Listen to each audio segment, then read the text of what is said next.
Welcome to the K2 Sales Podcast. I'm your host, Karen Kelly. Every week, I'll be sitting down with a sales executive where they'll share their stories and experiences that produce game-changing results. Let's be honest, sales can be a tough game. I'm sure at some point, we've all delivered a less than stellar demo, been ghosted by a client or two, and sometimes maybe we did more talking than listening. And that's where I can help. The stories and insights our guests share can be applied to your own business, your territory, or with your team, so you're not reinventing the wheel. Our weekly tactics and strategies help you get out of your head and start creating your own path towards game-changing results.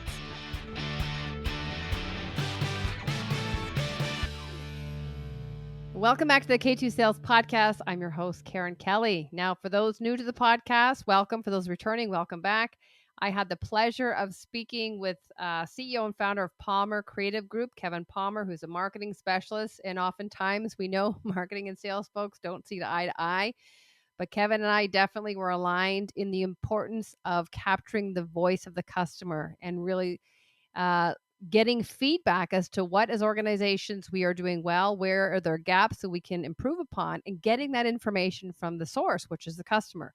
And oftentimes what we see is, a bunch of sellers internally around a table chatting about how great we are, yet we haven't invited our customer to the table to give us feedback. And then we wonder, where is this actual value or this perceived value we're delivering? And we have no way of finding out. And so Kevin shares his work he does in the mining space. So he focuses in the mining space in both Canada and US.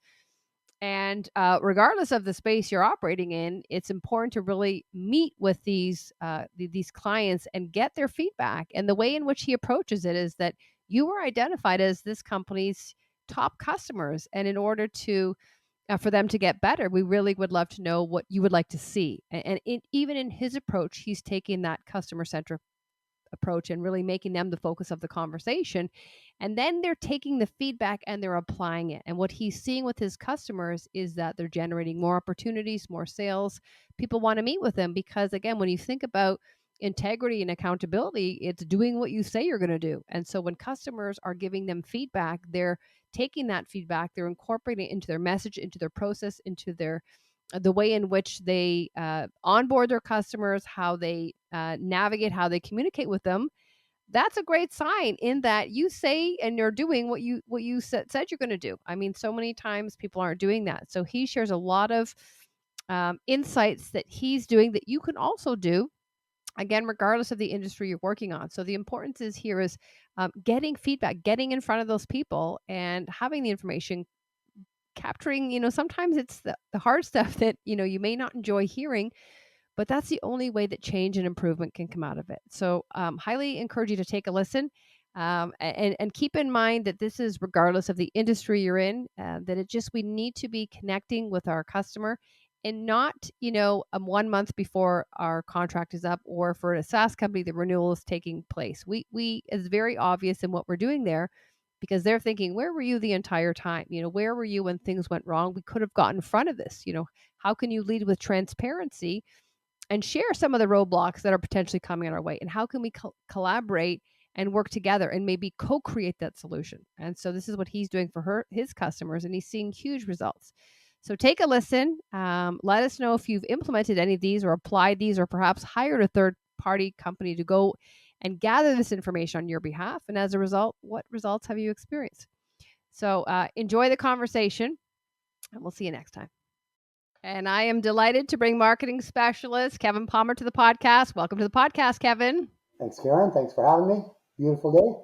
Yeah, well, it's going to be even more beautiful with all the insights and value from the marketing lens you're going to bring to our sales professionals, because sometimes there's a little bit of oil and water and we don't like to play nicely in the sandbox. So hopefully we'll change that today.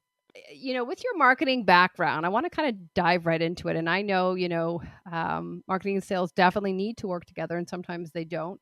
But I really want to start off with understanding the voice of the customer, or the VOC. And the reason is that a lot of the clients I'm working with, there's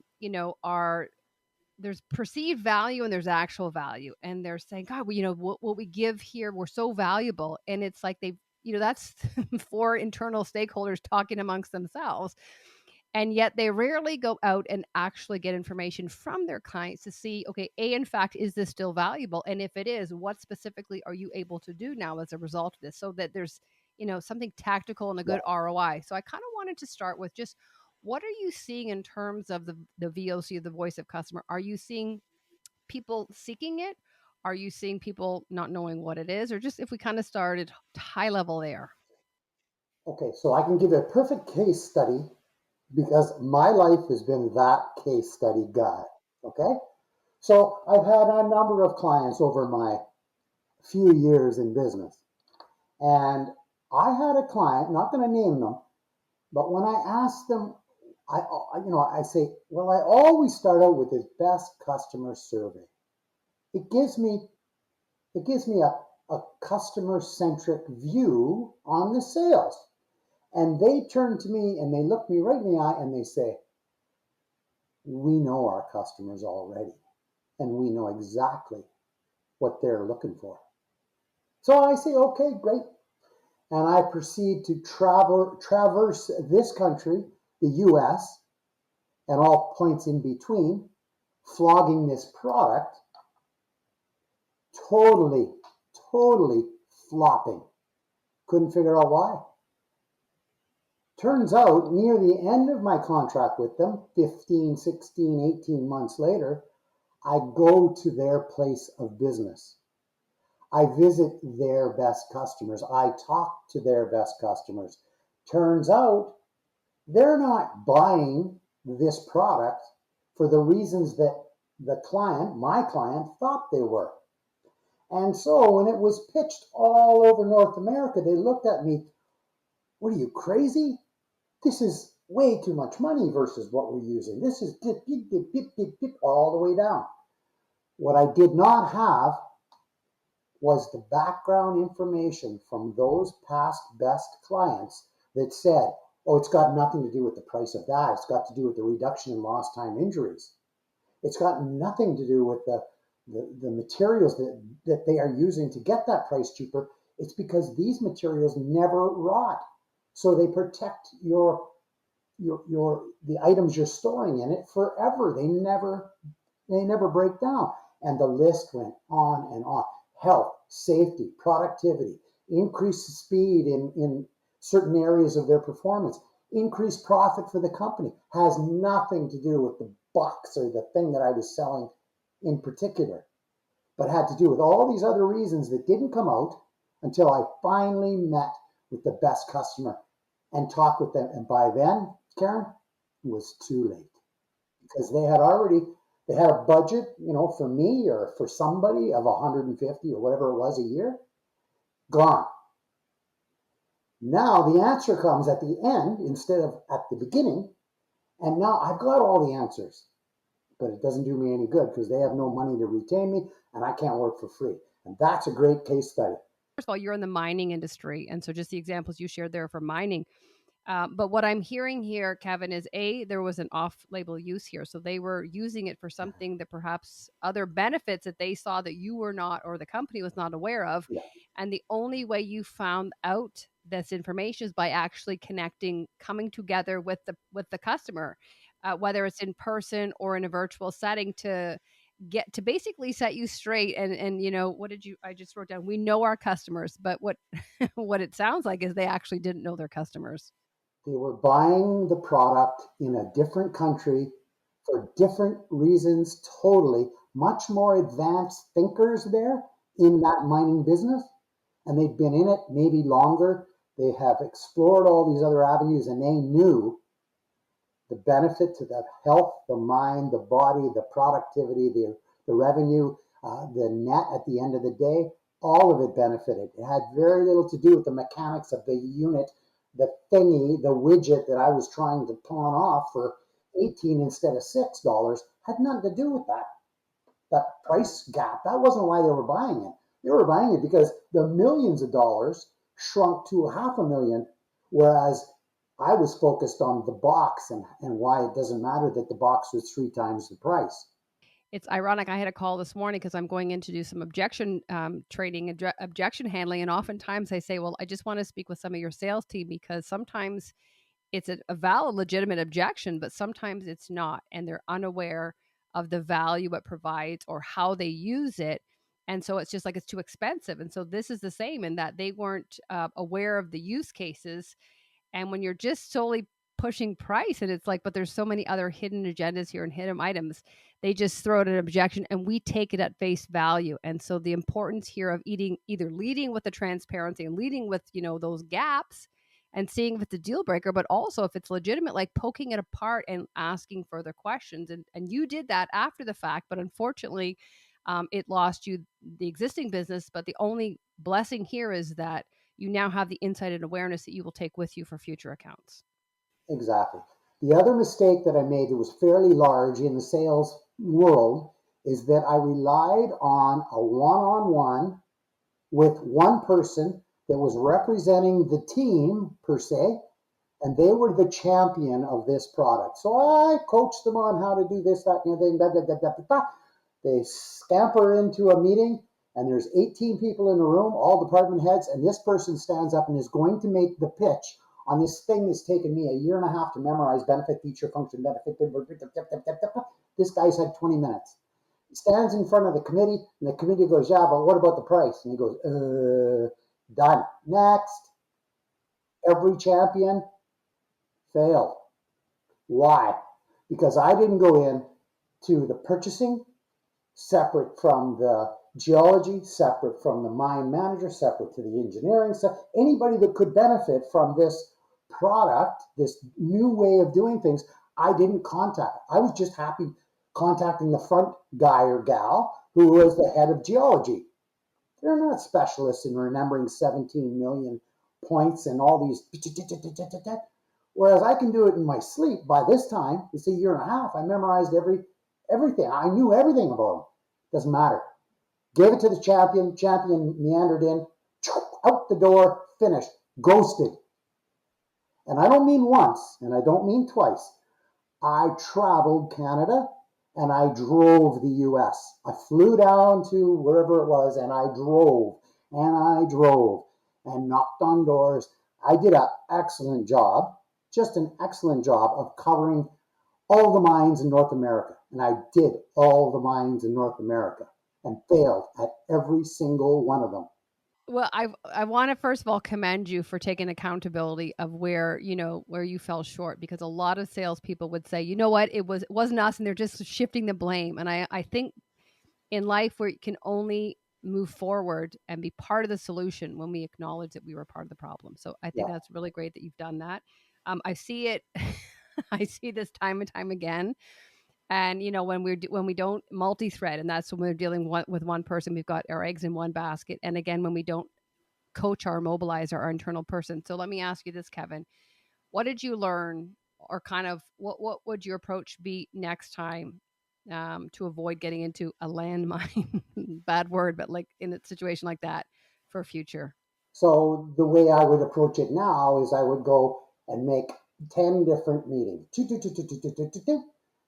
Make it so I can be on site, make them all independent, make them each a champion, and then leave. And with a comeback date of next week or the week after. Even if it's 5 hours away, I don't care. Then they would get together at that same meeting.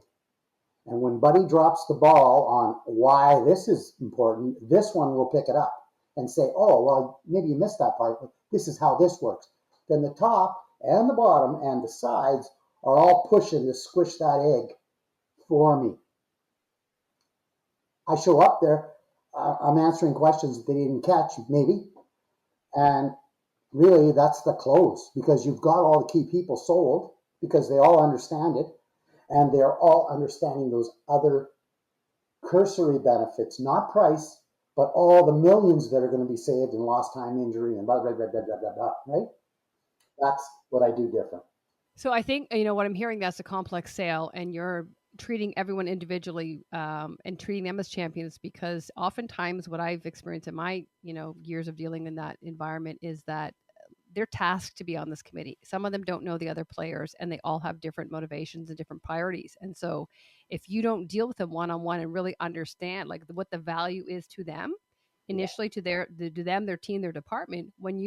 If you don't have the luxury of being there and you're hoping that they come together, as you mentioned, like the sides, the front, they won't, because they're like, I don't want to be here and I want to spend budget elsewhere. So this is where the selling, think about basketball, this is man on man, not zone. And you got to yeah, get them individually and yeah, really ensure that they are fighting for you when you're not there and they are understanding the unique value, because oftentimes the biggest roadblock or hurdles is the internal navigation, the complexity. yes, Never mind buying your product, onboarding. They don't know how to, like, they don't know to go to procurement. They don't know to what point to reach out to this. They don't know all these things. And we have to be that internal navigator for them. And part of it is just what you said you do now, which is great, is that getting them one on one and coaching them and doing an individual discovery, like what is important for them, so that they're fighting for that when you're not there. Otherwise, guess who comes in? The number 2 and number 3 priority, which might not even be your product.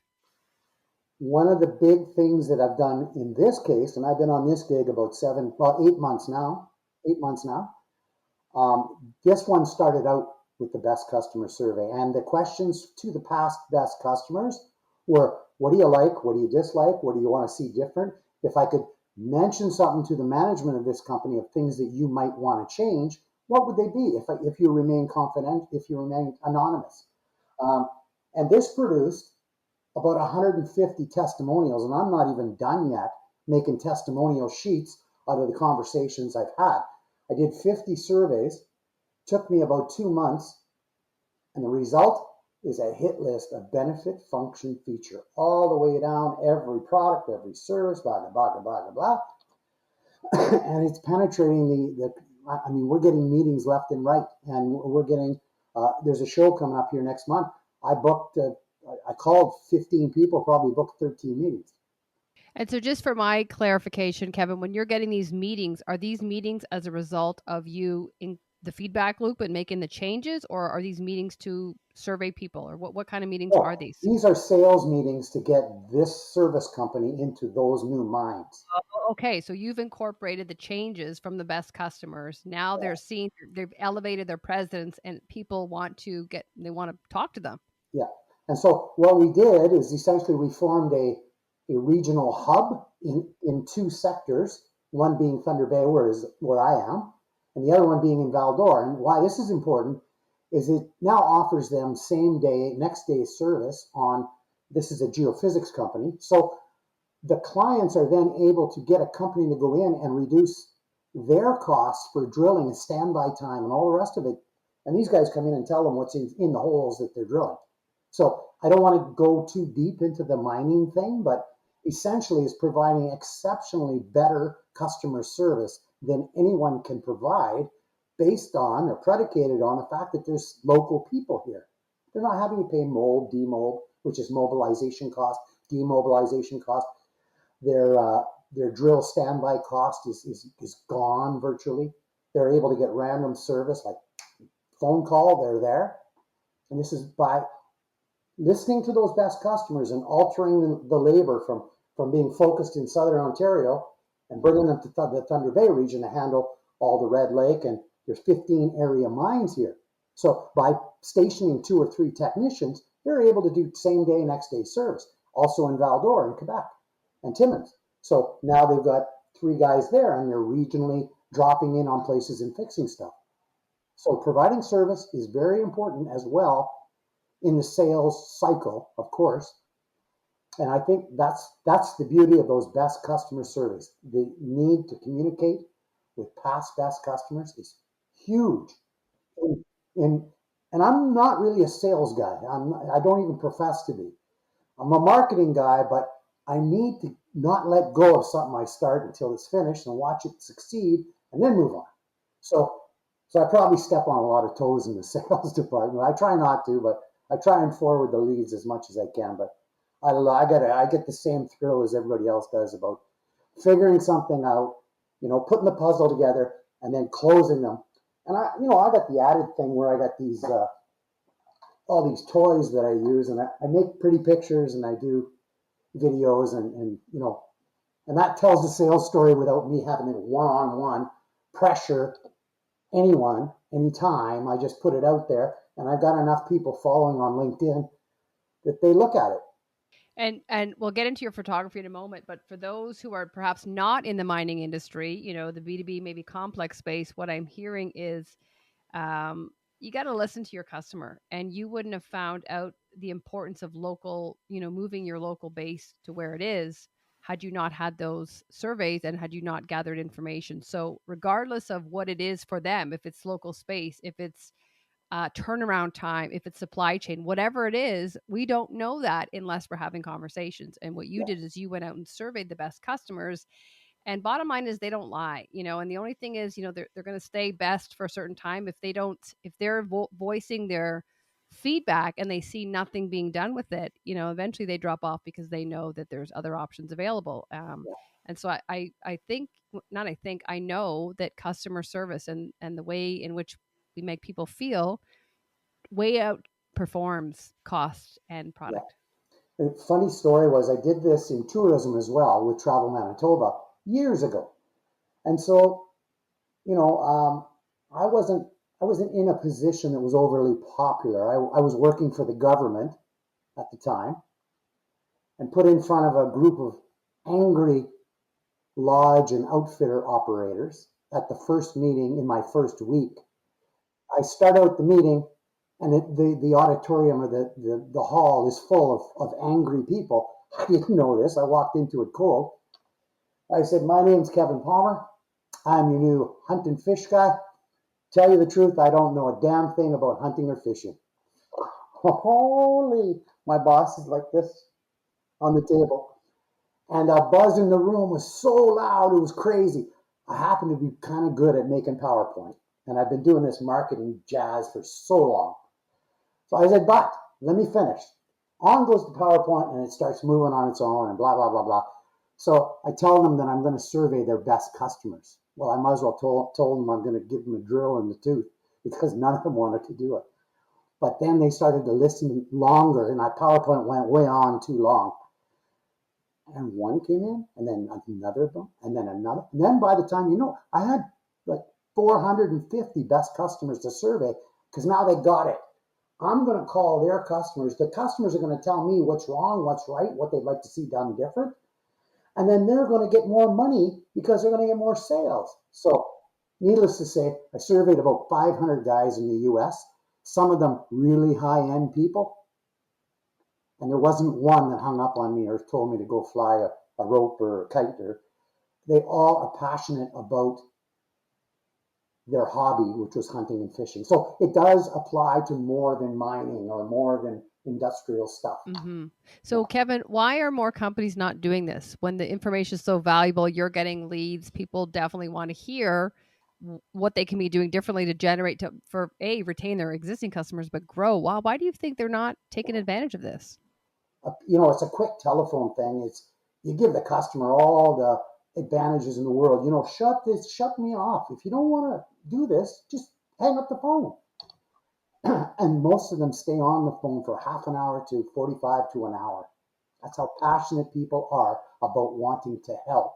And that's the thing. I think people generally do want to help and they want to be part of something. But for those companies perhaps that don't want to hire a third party or go through a survey, what other ways can we collect information just to debunk our own internal thoughts? Like, is there any other strategies or approaches we can do to collect that information? Okay, well, there's a little saying here: you don't cut your own hair, and you cannot do your own marketing. And that's for sure. Karen, what do you think of my photography? What's the chances you're going to go, "Well, you kind of suck at this"? None. So what am I learning from Karen? Nothing. She's just really nice. So that doesn't do me any good. I can't improve on that. That's amazing. So let's take a slight left turn here. So you are a photographer as well. Where do you use your photography and your Funny videos? you should ask. When I do those surveys, one of the questions is, when you hire Karen Kelly, what's in your mind's eye as to what she does? And then they'll come out with the answers, and they'll go, "Oh, well, she puts on this Wonder Woman suit, and she walks in. So you know what? Down in the marketing plan book, it goes Wonder Woman suit. Oh, and then she does this, and she gets all these books. Bang, bang, bang. Everything is said. Say 50 clients, past clients. they'll have 10 each. So you got 500 things to shoot. Why do you do that? Because it cuts off that need for me to call you. I know it's a chance to get to know you better, but you got nothing to talk about until you have something to talk about. And if I feed you something that looks interesting and you go, what the hell is that? You want to ask me what that is, and you don't know how to get a hold of me, you don't know nothing, but you're following me all of a sudden to watch what I come out with next. And the chances are those 500, those 50 things, five things, whatever I end up taking those pictures or doing a video on, are exactly, precisely the same things that all the customers were thinking. Because, you've got the thing called, I think it's called Pareto principle, where the 80-20 rule. So you're getting these 50 things. Well, those 50 things are likely, 80% of them are exactly what people are thinking. And now you just need to take that picture, put the little meme on it, throw it on LinkedIn. You've got the attention. Now you go to number 2 and you throw it on next week. Now you've really got their attention. Now you get down to number 15 week, and now you pick up the phone and you call who you know is already on your following thing. How do you know that? Well, I build little groups on LinkedIn. I build target groups. Yeah, it's amazing. So what I'm hearing is, from the survey, you captured information that you actually created videos and pictures from as a photographer and put it out there to create content. And then you added targeted groups. And it sounds like there was intrigue and curiosity because this is the information they shared with you. And now they're seeing it come to life and they're saying, wow, like I'm going to follow this guy. But I think when you think about the buyer's journey and nurturing them, and that's what you're doing, and that's what LinkedIn is, it's a social selling. We're not selling, we're bringing information, we're Yeah, sharing testimonials, we're sharing pictures that are validating what they're already thinking so that yeah, you're warming them up. So when they actually get on the call with a salesperson, it's very little selling because this is the thing. They're 80% of the way along the way before they engage with you and you're helping them do that. So yeah. how can other companies create like that, like targeted lists on LinkedIn that basically is a lead generation pool? What are ways that we can do this, or what should we be looking for? Well, it's no small task to be doing this. I mean, you've got to basically not have a life at work for a long time. I mean, I don't know that that's the best use of a salesperson's time, but I mean, I've done it just because I'm kind of a freak where I don't stop until I win, and I just don't stop. And so I created most of these groups out of thin air this year, actually. Since since I finished this, then I went to work. This being the marketing plan, and I guess it was February when I was finished doing the surveys, and then I started the groups. And so what did I do? I just invite all the key people that I don't know. Okay, I go down the list of, like, there's tons and tons of people, and I get thrown in LinkedIn jail every week by Wednesday or Thursday because you're not allowed to invite so many people. So every Wednesday or Thursday, I cannot invite you to anything because I'm in jail until Sunday afternoon or Sunday night. But Sunday night, if I'm working, I'm back in jail again Monday morning because you're only allowed to invite, say, 100. And I do that regularly, effectively, and for sure by Tuesday afternoon, I'm in jail. So now I've built the big holding group, which is my connections. Then I spin off a little group. Anybody can go groups and go boink, new group, boink, Karen Kelly fans. Okay, boink, there's the thing. Now I go through here, and the ones that I've chosen to be in the Karen Kelly fan club, I go and invite them, and invite them, and invite, and there's no jail for that. You can invite all day long, which made the groups. I mean, a couple of the groups got 2,000, 1,000, 1,500. Got a drillers group that has 500. It goes on and on and on and on. This is how I have built my target market group. Yeah. Yeah, and that's the way it works. I mean, that's the way when done right, it should be done. That they'll come to you. You're just sharing the Yeah, information, meeting them where they're at. yeah. Um, and I think those targeted groups, when you can invite them, they want to join there. Like they can deny the invitation, but it sounds like you're bringing. When you have an email newsletter list, you control that, right? Because they're off LinkedIn, but it's almost like you brought those two worlds together. It's Um, kind of cool. It's taken me years. Yeah, well, I mean, it's I think for those people listening, regardless of the industry you're in, it's another way to use LinkedIn, but to really offer value for your clients. And this is, and the irony is, this is what they're asking for. This is what they share. They'd like to see you do better, or some of the things you're doing well. There's pictures and videos of it, so that helps educate them, which I think is fantastic. So what in closing, Kevin, if people are listening to this and they're just thinking, God, I'm very far removed from my customer, and I really would like to get some insight as to, I think we're doing this well, but I need some validation. Like, what are two or three things they can do, even if they're a small company, they don't have a lot of resources, to start getting that feedback so that they can do something with it? You could hire somebody. I don't know where you would get that from, but you could hire somebody that can do it third party, and you'd want to make sure that they had a fair amount of experience because they'll just get hung up on. I've hired so many people to do this job. I don't hire it anymore. I just do it myself because you need to know when to shut up and when to listen. You need to know when to suggest and not suggest, and you need to keep typing. So you got to type probably 100 words a minute or better, because to be the most effective, you report back to them. It's anonymous. They don't know who said what, but it's a very effective tool to design a go forward strategy for sales ultimately, marketing initially, and management understanding. So how can they do this? I don't know. I don't know how others do this. I don't know how they go about. I mean, I've seen surveys like online surveys where, but it's typically too general and too wide of an audience to be relevant. Like, you don't want to talk to the plumber about a mining contract thing, right? And LinkedIn doesn't do that for you. It gives everybody, if they're connected with you, they can see your stuff. So you don't want that guy answering a mining survey, the Mm-hmm. plumber, right?